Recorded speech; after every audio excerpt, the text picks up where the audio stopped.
So in previous part I was discussing about the types of excitation of DC machines, and in part 9 I discussed series, shunt and compound. I was here for that video in part 9. Now I was discussing series, shunt and compound. So I was here and discussed why this field and armature are placed at right angle. The series excitation and shunt excitation I have discussed. So series was because series excitation, because the same armature current is flowing in the field, so it is series.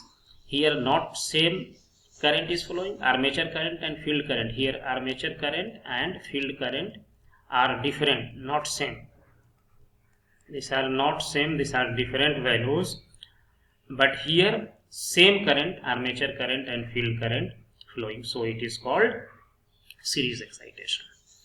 Once you add series and shunt both, here you see this excitation, whatever current here coming, current, suppose if it is motor, here voltage is applied here, VT I am writing here, it is a terminal voltage is given here. So this line current is coming here and this is coming here, and some part goes in the field. So this is shunt part and this is series part. So this is called compound motor, and this part is called short shunt.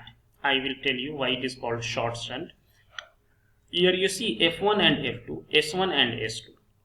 F1 and F2 in your when you do for practicals, there will be two terminals also, that is called F1 and F2 will be there, A1 and A2 will be there, S1 and S2 will be there. So F1 F2 means field excitation. This is for series excitation and this is for shunt excitation. Here you see shunt, here supply is given here and it is placed like this. You see here, from here it is taken and directly it is putted to the armature, so it is called, this is called series part, and from here it is taken like this and it is called shunt, means parallel path.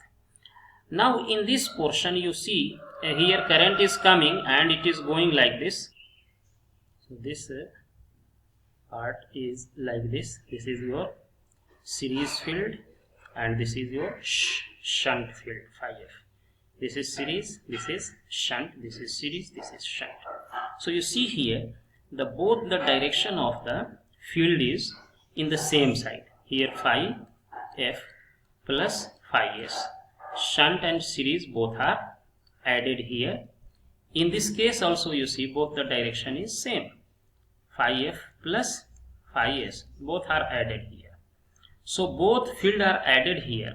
So it is called cumulative, C-U-M-U, cumulative compound. So this is called cumulative compound. This is also called cumulative compound. If their direction is opposite, means field, see, a shunt field is along this direction and series field in along this direction. If it is happening like this, then it is called differential compound. Then it is called differential compound. Then it is called differential compound. If the field act in opposite direction, then it becomes differential compound. So field winding, here it's written in like this. You see shunt winding connected in parallel with the armature. Shunt winding has larger number of turns, high voltage winding. Shunt winding has larger number of turns. Turns means like this, larger number of turns, high voltage winding because it is connected in parallel with the armature. The current through the shunt winding is about 5% of the rated armature current, thin wire. So, but current is small, 5% of the armature 5% of the rated armature current. Series winding connected in series with the armature. Series winding has a small number of turns, carries high current, thick wire.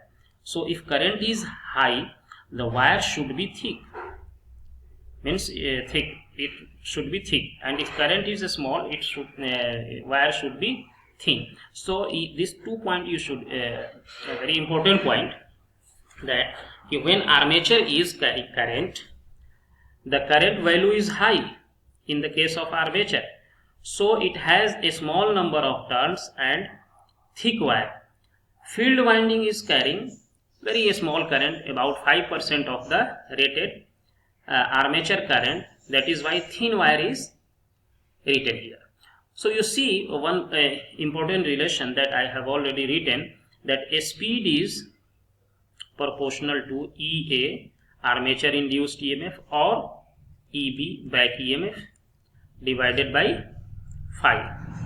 So for if this value of phi decreases, what will happen? N will increase.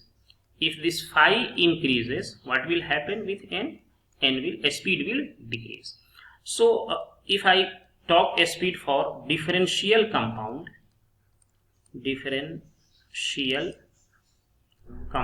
what will happen? The speed will increase. Why? Because this flux phi is, I am just writing here modulus phi f minus phi s. Here the value of flux phi f minus phi, difference is there, so the value of phi will decrease. So a speed for differential compound motor will increase. And if I am talking for cumulative compound, so what will happen? The flux will increase for phi f plus phi series. For cumulative compound, flux value increases, so flux value increases, so N cumulative, Cm cumulative, this value has increased, so a speed will decrease. So this flux has very wide role in deciding the speed of the motor also. Shunt, long shunt and short shunt. I told you I will explain you this thing in coming video, coming slide. So you see what is the meaning of long shunt and short shunt. In short shunt connection, the shunt field is connected directly across the armature terminal. The shunt field is connected directly across the armature terminals. In this instance, the load current flows through the series field winding, so that load current and series field current are one and same. You see this diagram also. You see here same current here flowing, long shunt. And short shunt, this diagram you can have a look this diagram. So now you see here short shunt, our short shunt was here, this is our short shunt. You see here, so I am talking about the short shunt.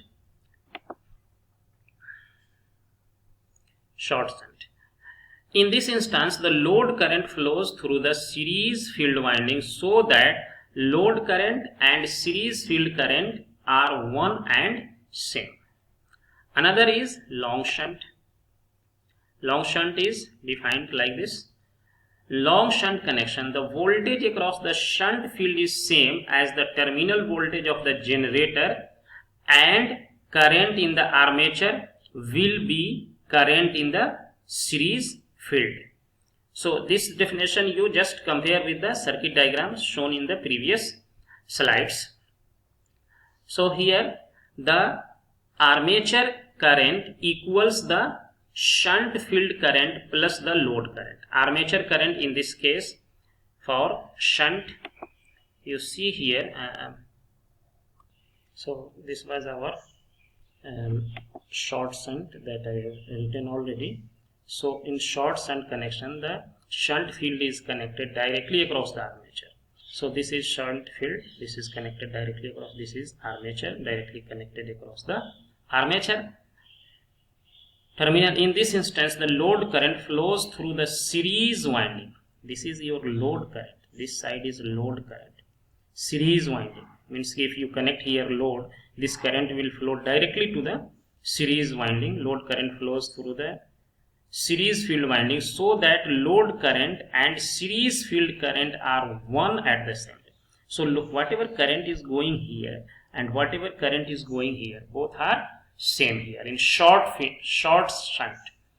But in long shunt it is not like this. In long shunt connection, the voltage across the shunt field is same as the terminal voltage of the generator, and current in the armature will be,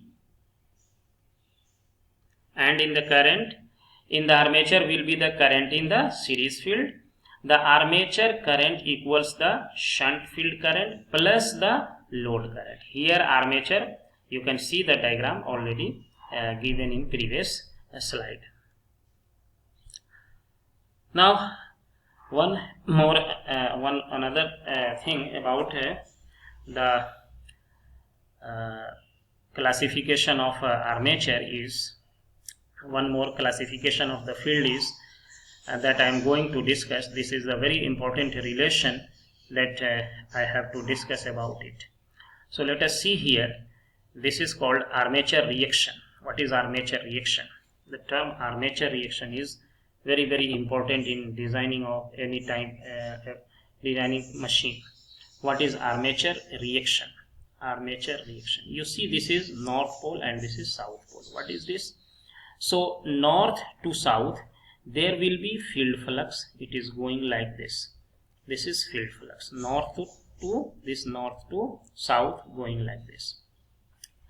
Once this motor is rotated, and this field is called your main field, and this is also called D axis, direct axis.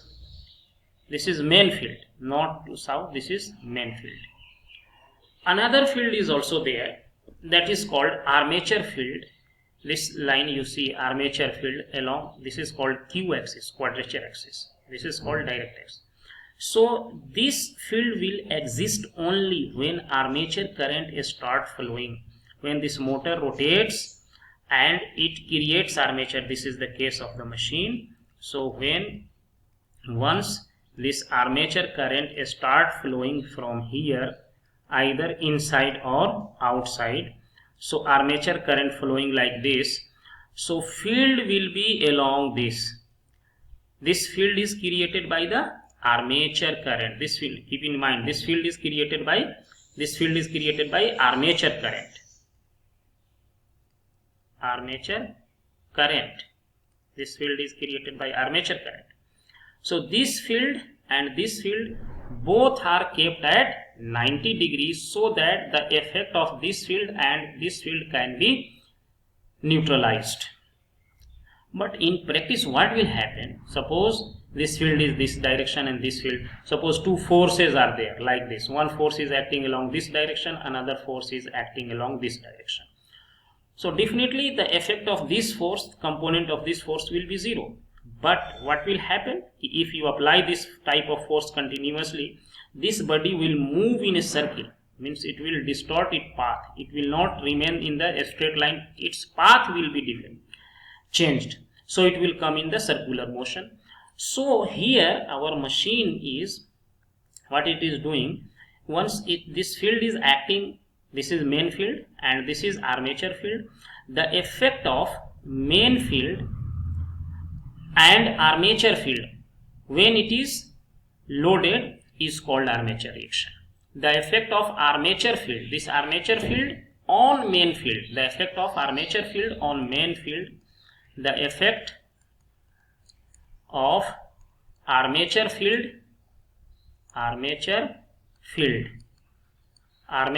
means phi A on main field phi F is called armature reaction, We will see later in next video.